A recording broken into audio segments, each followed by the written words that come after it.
Welcome back in, everybody, to Birds 365, a Wednesday edition as we prep for Wild Card Weekend. Joined now by Mike Gill from 97.3 ESPN down the shore. Mike, welcome to the show, man. How you doing on this Wednesday morning? Good morning, everybody. What's going on? I'm doing great. Ready to go. Got my coffee loaded up. You sound relaxed, Mike. Yeah. Are you not panicked? Where's your panic meter? Jalen Hurts is still in the concussion protocol. Where's Mike Gill's panic meter? Low. Very in terms of Jalen Hurts, low. It's funny. Yesterday there was a lot of uproar about the whole, like, the national media took this like, oh, he's not cleared. This is a problem. Yeah. And, they haven't practiced yet. So you have to practice to be able to pass the last hurdle of this. And so we're now all anxiously waiting to find out if Jalen Hurts will step on the practice field today. And then if he doesn't, then bring me back tomorrow and I'll give you a different panic meter. But, I think Hurts will be fine. I think he'll be ready to play. I don't understand. I had Colin Thompson on about the concussion. Now, he's never been in the protocol, but he's taken all of the – you have to take all this stuff, I guess, in training camp. And then they match it up with that. So he was saying about, like, people who go through it I just am wondering, like, the Eagles didn't want Hurts to play last week. So they didn't practice him last week. But could they have practiced him last week? Like, is he at the point where he could have practiced last week had they wanted to play him in the game? I believe so. That's where I think it's a little murky, is would he have been able to practice last week, or they just chose not to practice him because they didn't want to play him? Yeah, I think he could have practiced if they needed him to. Right. So if he could have practiced last week for the game, then that tells you everything. Now, they released and booked yesterday, so if you had any panic meter at all, it should have gone to zero because Book obviously was the backup last week. You have to be on the 53 to be the emergency, and the three guys that are currently there are McKee, Pickett, and Hurts. So those three, some combination of them, have to be a part of this game. Now, if you think that Hurts is the emergency guy, I actually am more wondering if Pickett's going to be the emergency guy with the rib problem, and McKee will actually be the backup. That's neither here nor there. Now, John, I've been asking John Zander on my show. I get people texting into my show ad nauseum that want McKee to start the game. And he said, we haven't gotten that. You have not got that on this show. You got a little bit of it, but I'm not trying to bring it to this show. I don't know how many crossover listeners we have. I hope we get more. Yeah. I'm not. We got a couple people. We got Tanner Montana, Tanner Foles, Tanner Delphia. You can see there's a few out there, Mike Gill. Well, I'm just saying, I told John, I said, John, I don't know how many crossover listeners or viewers. Hopefully we get more and more come over and watch us and hear us. But listen, I keep getting these text messages that McKee has to start. You got to play him. And I said, at what point is Hurts? Now you're going into 5 weeks and 6 weeks. You think Tanner McKee's going to lead you to the Super Bowl? Look, I was at the game on Sunday, so you get a little better view. They ran the same play 25 times. They ran 2 plays for that kid. And the Giants are so bad and so disinterested, they couldn't even stop it or had no desire to. Now, I will say, I thought he looked poised and posed in the pocket in the first half. In the second half, not as much. But he throws a nice ball. But they only asked him to throw 2 passes. It was a curl. It was a little. He didn't have a good group out there with him, Mike, to play devil's advocate. He was. I understand. Watson, who Jalen Hurts hasn't been able to find all freaking year. Well, I said, I like the play calls that they called for McKee. Why don't they let Hurts run some of that stuff? Give me a little naked boot to the tight end drag on the backside. Bang, there you go. Well, if you're not under center, you're not going to run a naked boot. So, well, you can get under it's center. It's frustrating to me that, but he's not comfortable being under center. That's not the strength of his game. Yeah. So why would you do it? That's so weird too, because you're a kid, you want to play quarterback. Don't you I don't know, maybe I'm weird. You would just go up under your couch and be put your hands under the couch, acting like you're under. I think a lot of people. It's not about taking the snap from center. Like, that's the whole point of being the quarterback. You're up under center. You want to, like, I guess, at what point of kids' lives is that out the window where you're no longer going up under your couch and being like, hey, green 18. Watch a college game. You know, everybody's in the pistol. Everybody's in the gun. The game has changed, unfortunately, but the game has changed. It's not about taking the center quarterback exchange. I mean, Jalen Hurts does that all the time with the tush push. We're talking about play action. Yeah. And then you're talking about drops, 5-step, 7-step, ball coming out on time, ball hitting. It's not his game. Not his game. So everybody's gotten here. Nick Sirianni, Shane Steichen, Brian Johnson, Kellen Moore. They've all come to the same conclusion. Does not send up an alert for people? The Eagles are 32nd in the NFL and under center play action. And it would be a lower percentage. Now, well, hold on. You asked me what my panic meter is. I'm looking up at the TV, and the topic is Jalen Hurts misses Sunday's game, and it says Kimberly Martin would not be shocked. Oh, well, Kimberly Martin should be ashamed of herself. I mean, are we really at that point where we think he is not going to play? Well, you know, fans, you know, okay. I'll give them a pass. You're in there every day. You said to me yesterday, there feels like no panic in that building that he is not going to be ready to play. You would feel more tense, like, oh my God, he might not play. And here we go at 8:32 on a national television show. This is their topic. Jalen Hurts remains in the concussion protocol and has not practiced for 17 Well, they only have about 4 hours left to use that topic before we learn he's out of the protocol. How is that a topic? It hasn't practiced in 17 days. And in 15 of those days, they didn't even have practice. Yeah, exactly. Well, I think, you know, it's easy. I put it up on my Twitter account. Everybody can go see it at JF McMullen. I'll retweet it again for like the 15th time. I put the whole concussion protocol out there. I mean, for fans, it's actually the return to play protocol, return to participation, to be specific, protocol. You got to practice. Yeah. They haven't been practicing. And in other words, everywhere, why can't he pass? Why can't he pass it? They don't practice on Monday. He wasn't playing in the game, okay? Yeah, no Saturday. That was my question Sunday. for last week. Could he have practiced on Wednesday if they wanted him to play Sunday? Now, I don't think they wanted him to play Sunday, so therefore they didn't even like address practicing or anything. Now, what they could have done is gotten him dressed, go out and stretch, do a couple things, and then do nothing. And then he'd be past the protocol. Right. I don't know why they didn't do that. I think it was a mistake by the team. You see the people take the baton. Well, John, you go with it. You bring this up often on my show, and we talk about this all the time. Nick Sirianni just loves the gamesmanship. I mean, he just loves the gamesmanship of. Does anybody think Matt LaFleur's out there going, oh, I don't know if it's going to be Tanner McKee or Jalen Hurts. He loves the whole idea of getting asked the question, telling you he has no new information, and then dragging it out as long as it possibly can go so that possibly Green Bay, and then he get asked the question on whatever day that was, Monday, what about the backup situation? And he doesn't say, well, Kenny Pickett is clearly our backup. He says, we like what we have with both guys, and we love our room, and all that stuff. So he doesn't even tell you definitively who the backup quarterback is for a game like this because of all the gamesmanship stuff that he, this is one thing that Nick really holds on to probably a little bit too long. Oh, my God.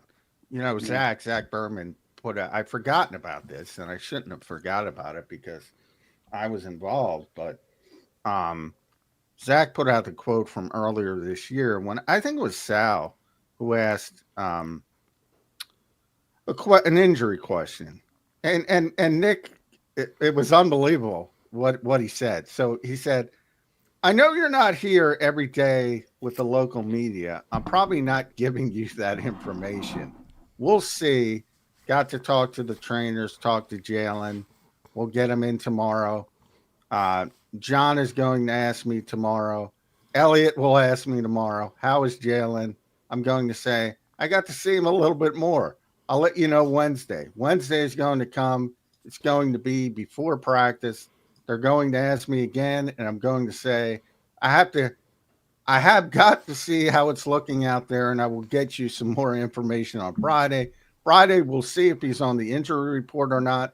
When Friday comes, they're going to ask, what do you think? What's going to happen here? I'll say, we'll get you the injury report later in the day. I just string them along. He literally said that. He literally said it. Well, he's been consistent with his messaging since he started here. You know, where Andy was jumped right out, okay, injuries, and that frustrated us all with his monotone injuries. Well, Nick is on the other, you know, he has his thing where I'm not giving you anything on these injuries, and I'll just keep stringing you along as possible. I have no worry that Jalen Hurts is not going to play. I do not think Tanner McKee should start. I don't care if Tanner McKee's the backup or Kenny Pickett, although I just don't like Pickett. I'm not a big Pickett fan. I didn't really care when they traded for him. Virginia guy. I am a West Virginia guy, but I didn't like Pickett coming out of college. I don't think he's anything. But if you're going to the backup quarterback, now I understand in this market, the backup quarterback won a Super Bowl. So yes, there is some importance there. And by the way, if this team goes to their backup quarterback, are they good enough to win with the talent around them and just kind of, yeah, sure, they have enough talent.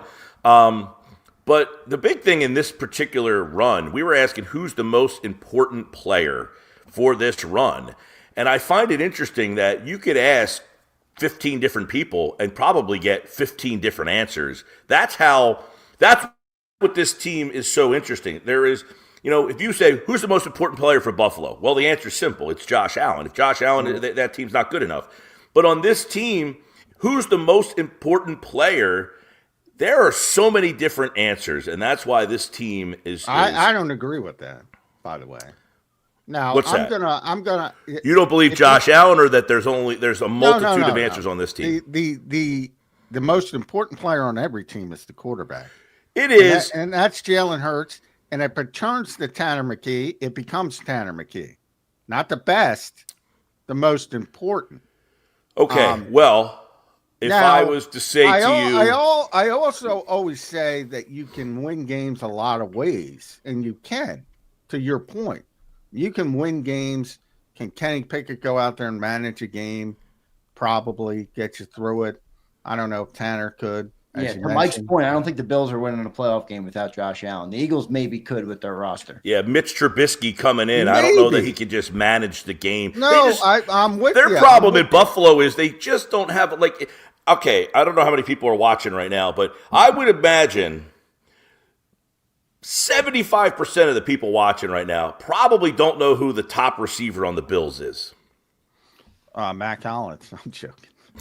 But, I mean, seriously, like, they don't have like these weapons that just jump off the page. Like he doesn't get to throw to A.J. Brown and Devontae Smith. He doesn't have like the Packers have three guys who are all kind of like at one time or the other the best receiver that on that team for that week. The Bills just don't really have like, you know, James Cook, the running back, is really good. Their defense is okay. It's not great. They don't have this great defense that complements their. So like the Eagles 1 week. The most important player could be Jalen Carter. The most important, by the way, I framed it as player or coach. We got Vic Fangio answers all over the board. Jake Elliott, the importance of Elliott in this run is so interesting because he was so important to them in their run to the Super Bowl a couple of years ago with the way they coached the game. And it's even whether they go for it or don't go for it. If you get the ball on the 30-yard line, back then, you kicked the field goal. We're on the 30. We have 3 points. Now, that 47-yard field goal is not as automatic as you thought it was 3 years ago. So on 4th down and 3 on the 30-yard line, are they going for it or are they going to throw Jake Elliott out there? That is a decision that was not really even thought about in 2022. Yeah, that's true. To Buffalo's point, though, real quick.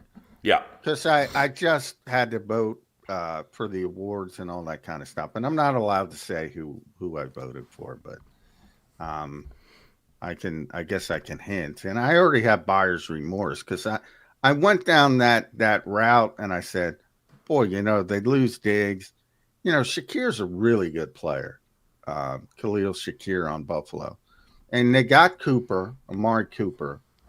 And Keon Coleman's getting better and better as a rookie.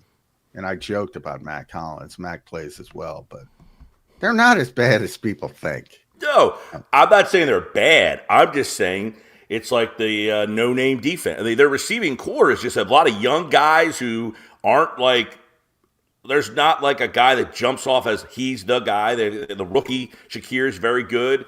I think most people know Amari Cooper is on that team. Yeah, Maybe, I don't know. They got Amari. Yeah, they got Amari. And they to add to Shakir and Coleman, they're actually pretty good now. I think that next year you will know who these guys are. But if you entered the year thinking, oh, they lost Diggs and Gabe Davis left, and who do they have left? And then here they are. You're like, man, Josh Allen's bringing this team with nobodies all the way to an MVP. Okay, now all of a sudden next year they're going to be like Green Bay. Last year, Green Bay, you didn't know who these guys were. They just had Reed and Watson and Romeo Dobbs, and you're like, who the heck are these guys? Now you kind of know who they are. I think that's kind of like what we're talking about. But losing Watson, by the way, for Green Bay, I find that to be a pretty interesting thing here because he's kind of the stretch the field guy. He scored the touchdown in the first game against these teams. Meanwhile, Reed had the big game. He had like 150 yards against the Eagles in that first game. But if you don't have Watson out there, I think the Eagles can put a little bit more attention on the other guys now, and that limits them. One of the things that makes Green Bay so special is they have three guys that do a lot of different things at receiver. You take one of those guys out of the mix, and now I can focus on the other two guys that are left over. Well, they still got three. They got their tight ends, Tucker. Tight end's very good, yes. That guy's a beast. That guy. Yeah, I was talking to Zander, Mike. Christian Watson is like, I don't know why, because I think people watch too much Red Zone, and when you see him with a highlight, it's always down the field because that's what he is. Yeah, he's caught 29 passes. Mm-hmm. He's always hurt. And he has 2 touchdowns. One of them was in Week 1 against Philly. You're right. He's always hurt. That's his problem. Yeah. And, it's not you tear your ACL, you tear your but ACL. John, it's like Torrey Smith. You don't catch a lot of passes, but when you're the guy that has the speed, you kind of have to account for where he is. And he might not catch a lot of balls, but if he just jets down the field, he's taking somebody with him. I agree. And that's where the tight end comes into play for them because they open up. I'm reminded of Nick talking up Quez Watkins all those years. Well, he's the field. And he's better than Quez Watkins. I'm not going to go down that route. But Reed can run, as you saw in that Week 1 game. Dobbs can run. Wicks can run. Yeah. My man, Bo Melton. Bo Melton from Rutgers, yeah. He played football about 20 minutes from my house. The whole family, his brother's in Arizona. You got 2 Melton boys. They played against each other this year. How cool is that when Arizona played Green Bay? But he's another guy that can run. And last year, if you remember, he got released by Seattle. He came to Green Bay, and Green Bay had all those injuries. He had a pretty big playoff run for them. Yeah. They do have depth at receiver, yeah, absolutely. But I think losing Watson is definitely one of those things where it will change the dynamics of, I think, with the other two guys. Because, this is like the thing. Okay, you're at the point where I'm at the point anyway. You talk about panic meters. I have Quinyon Mitchell. You have your guy. I win. All right, next. Who's your next guy? Tell me what you got next, because I feel better about my guy than I do your guy. And you're telling me, we're talking about Jaden Reed and Romeo Dobbs. Those guys aren't at the level of, Terry McLaurin and CeeDee Lamb, guys that Quinyon Mitchell had no problems with. Now, he's lost a battle here and there, but if I have Mitchell and you have Jaden Reed, I feel pretty good about that matchup. So, Mike, you sound like you feel pretty good about this matchup in general coming in. What do you think of, the Eagles got dealt the Packer hand? It was between Packers, Commanders. How do you feel about this matchup? I mean, listen, you got to think this team is a Super Bowl level team, Philadelphia. I think the NFC field, I actually did this yesterday, I ranked the 14 teams. I think the bottom 4 teams are AFC teams. Then the next group is, I think the NFC is all 7 teams can make the Super Bowl in the NFC. I think all 7 of them are good enough for now. I think Washington and Green Bay are a little bit behind, but there's certainly Green Bay won this game last year. They were the 7. They went to Dallas and put up a 45 spot against that team. Yeah. I just think the Eagles' defense is – they played in the opening week, no Cooper DeJean, not a lot of communication, first time out there in this defense, 29 points they gave up, not a great night. Zach Baun was great. What's that? Zach Baun was great. Zach Baun was an all-pro, and he's become an all-pro. I feel like the defense from week 1 to here has made such a significant jump that 29 to me gets shifted down. You're somewhere in that 24, 21 range, and I think their offense should be able to, so am I confident that they can win the game? Sure. I think their defense is just better than what Green Bay is going to bring offensively. That, and I think it's kind of like a 30-21 type of game, 30-24 type of game. By the way, they could not stop Barkley in the game. He had 135 yards, 3 touchdowns. They could not stop Brown in the game. Their defense that's the problem with Green Bay for me. They just don't. They can go into a shootout. It could be 42-38. They can go back and forth with you there, but I think their defense just doesn't get a stop. They have problems on that side of the ball. Losing Alexander. They're pretty good right now, though. I mean, they've been pretty they've gotten a lot better. They're a top 10 defense. They've gotten a lot better as the season has worn on. Yep. As the season's gone on, they've gotten better too, but they haven't faced an offense where you have to figure out 3 different guys. What am I going to do? They faced Detroit and Minnesota all the time. Now, they didn't win. Yeah, that's the biggest. Exactly. They are 1-5. 0-5 versus the top 3 teams in the NFC. That was their until last week, obviously, when they lost to the Bears. But they lost 2 to the Vikings, 2 to the Lions, and 1 to the Eagles. So they were a good team. They were beating everybody except for the premier teams. Yeah, they haven't beat a playoff team. I don't think. They're 1-5 or 0-5 or something against playoff teams. Yeah, I think their losses are against Philadelphia, Minnesota, Green Bay. I'll say this: I hope the Eagles aren't treating this team the way the fan base and some people seem to be treating them. Because if they do, it's not a team to over. They're going to turn into Dallas last year. Yeah, absolutely. Look, Matt LaFleur is the best coach in the field when he's an underdog. They're like 19-16 as an underdog. They win in the playoffs. A opening week 1 game, there's been a rematch 4 times. The team that won the first game lost the playoff game all 4 times.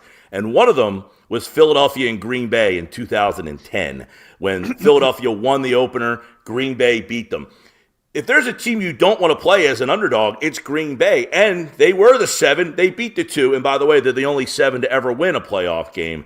This team can – it's not an overconfidence thing, but I feel like Philadelphia is a better football team than Green Bay is. I don't think I'm off base on saying that. No, I think they're the better team. Yeah, but definitely. I do think this is a dangerous team. And again, I think all 7 teams in the field are dangerous. I think the NFC field has 7 teams, all of which can be the Super Bowl representative. In the AFC, I have a hard time seeing Denver. I have a hard time seeing the Chargers. I have a real hard time seeing Houston and Pittsburgh. Pittsburgh, Denver, and Houston, all 3 of them are 75-1 to win the Super Bowl right now. So that AFC field, there's not a lot of minds on the way to get there. Over on the NFC side, every week, like if Philadelphia wins this game, most likely they're going to have to play Tampa. They've had all sorts of problems with Tampa. Tampa is a team that's got a loaded roster. Baker Mayfield had 41 touchdown passes this year, and he missed Mike Evans and Chris Godwin for a couple of weeks. Godwin was out for more than half the year. Exactly. Baker Mayfield's not getting enough credit this year for what he's done. He's been really impressive. That Tampa team is dangerous. The NFC field is dangerous. Like right now, I bet you I'm sure you guys did this. Who would you rather play, Green Bay or Washington? It's probably split. People, I was talking with other people, said, look, the one guy I don't want to see in a playoff game is Jaden Daniels. Close game, 4th quarter, him running all over the place. So if you get stuck playing Washington, that's not a walk in the park. I mean, who's the weakest team in the NFC field? I don't know. Is it the Rams? Is it Tampa Bay? Is it Washington? Those 3 teams are no walks in the park. Is it Minnesota? After what we saw from them on Sunday night, I couldn't give you a definitive answer of which is the weakest team in the NFC. Yeah, Minnesota. Well, I think Minnesota may have been. I get a San Francisco vibe when last year when they destroyed the Eagles, and the Eagles kind of said, "Oh shit, we're not as good." I get that kind of vibe with Minnesota. That's interesting, John, because last time you said that was about the Steelers, and you were spot on. Yeah, I get that kind of vibe from Minnesota. Good team, but I just think they were shaken sort of mentally. So I think they're ripe. Not I don't even know who's favored in that game, but it should be Minnesota. But on the road, I think the Rams might win that game. I agree with you overall. The NFC is much deeper than the AFC, but I'm still the Rams. Come on. That is my expository. Commanders. John, that is my expository on I'm not overlooking the Packers. I think the whole field is deep. I'm just saying I think Philadelphia is the better, more talented team. And they're better. I would be extremely disappointed. Now, by the way, just to give you guys a heads up, I am leaving for Thailand on Tuesday. Thailand? Wow. I will be gone in Thailand the entire playoff run. I will see the game on Sunday, and then I'm leaving on Tuesday. I will miss the divisional game and the championship. What the hell kind of operation is going on over there at 97.3? The playoffs start and Mike Gill's going to Thailand? I will be in Thailand. So if anybody's ever been there and knows a way that I could watch the games from there, please let me know. You can get in touch with me on my social media channels. Wow. Now, listen, I will give you quickly. Last year, like my girlfriend and I picked places. I picked London for the Phillies game. She picked Thailand for this, and she said when. And last year, the Eagles are 1-7 in the last 8 games of the year. And I say, you know what? Pick between the Super Bowl and that week when nothing's going on. Because, okay, that week when you're going to be back for the Super Bowl. Well, I'm flying back on January 30th. I am on the air Monday the 3rd. The 4th, I'm flying to New Orleans, and I will be in New Orleans regardless if the Eagles make it or not. But I'm hoping to meet up with the Eagles in New Orleans. All right. Our chat is ripping you, Mike Gill. I deserve to be ripped. I agree. You can rip me to the high heavens, but guess what? Oh, man. It's hard for me to take off. I don't get a lot of time. January, February. I already have a trip planned for March, so I had only one chance. I picked January. But listen, everybody, it's 2025. I will find a way to watch the game from Thailand. I just won't be able to talk to you guys here. Yeah. Maybe I will. I don't know what time it'll be there. You have NFL Plus? I'm a Verizon customer, so maybe I do. I don't know. We used to. I use NFL Plus. You should be able to watch it if you have the NFL app, and it's like they're all You don't even need NFL Plus because they're standalone games. So if you have Verizon, you'll be able to watch it on your phone. I don't know how that works in Thailand. But the only problem is the NFC Championship game. Just to give everybody a quick heads up, if you're planning, because I've already planned for everybody.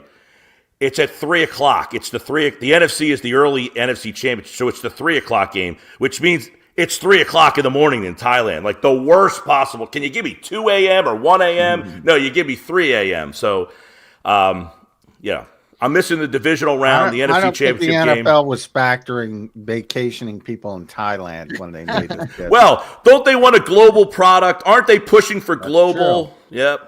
Maybe you should scout some. Not just a vacationing fan, Johnny Mac, a sports talk host. The sports talk host. Oh my God. Yeah. Well. I apologize. When I'm the sorry. Philadelphia Eagles, a sports talk host in the Delaware Valley, when the Philadelphia Eagles are 14-3. Yeah, that's a bad job by Mike Gill. But when your girl says you got to go, you got to go. Hey, when I convinced her to go to London for the Phillies, my leg to stand on got knocked out a little bit. There's extenuating circumstances, so I completely understand. And honest truth, I mean, probably rather be in Thailand. So All right, Mike. Well, now that I know you're going to Thailand, and we're not going to talk to you for a little bit. How far are the Philadelphia Eagles going to go in the playoffs this year? How much playoff action will you miss from the Philadelphia Eagles this year? Well, we were talking a little bit about this yesterday. Just comparing Philadelphia and Detroit, because I did my rankings 14-1. I have Detroit 1, Philadelphia 2.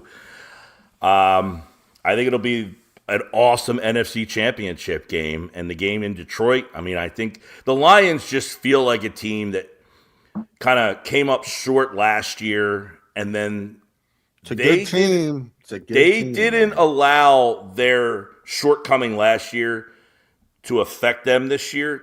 They just got better. And to me, and by the way, Philadelphia, similar. I mean, they had a horrible finish, and they didn't let that deter them either, and now they're having a special season.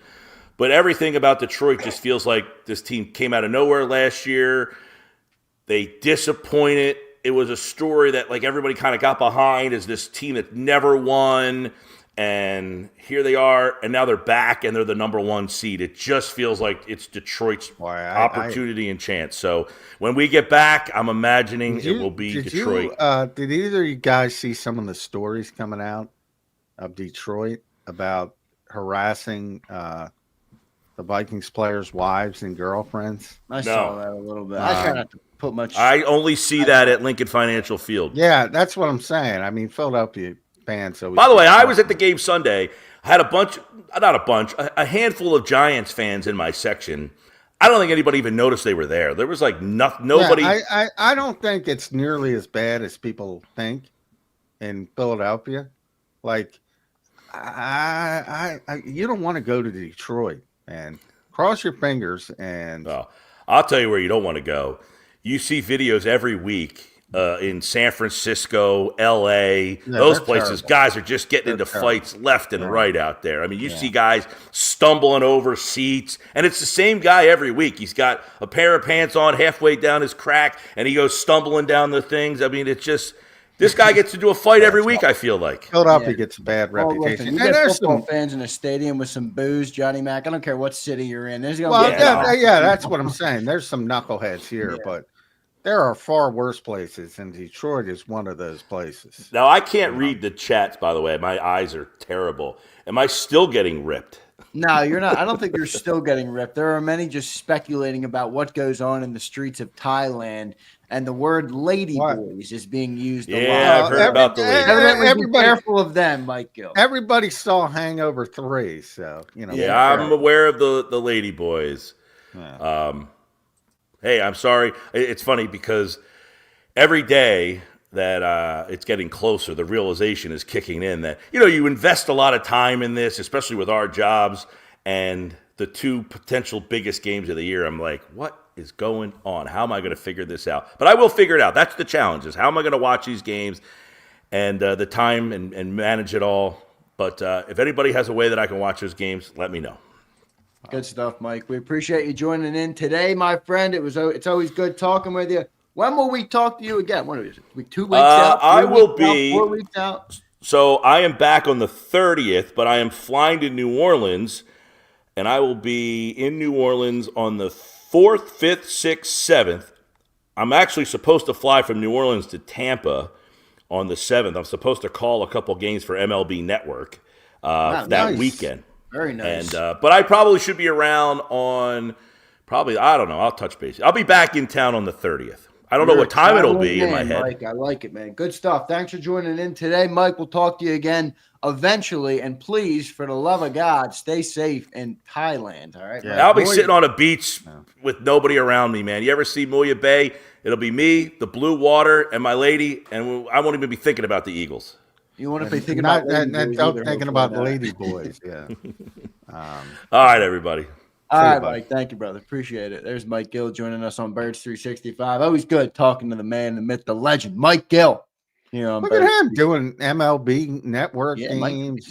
Mike's going to spring training, going to Radio Row, Super Bowl. He's got the best voice for it, so that makes a lot of sense while he's doing that. But he's got the Lions, John, going in. I said yesterday on the afternoon show, and people aren't going to like this, John, but I got to, I'm going to be honest with them, as I always am.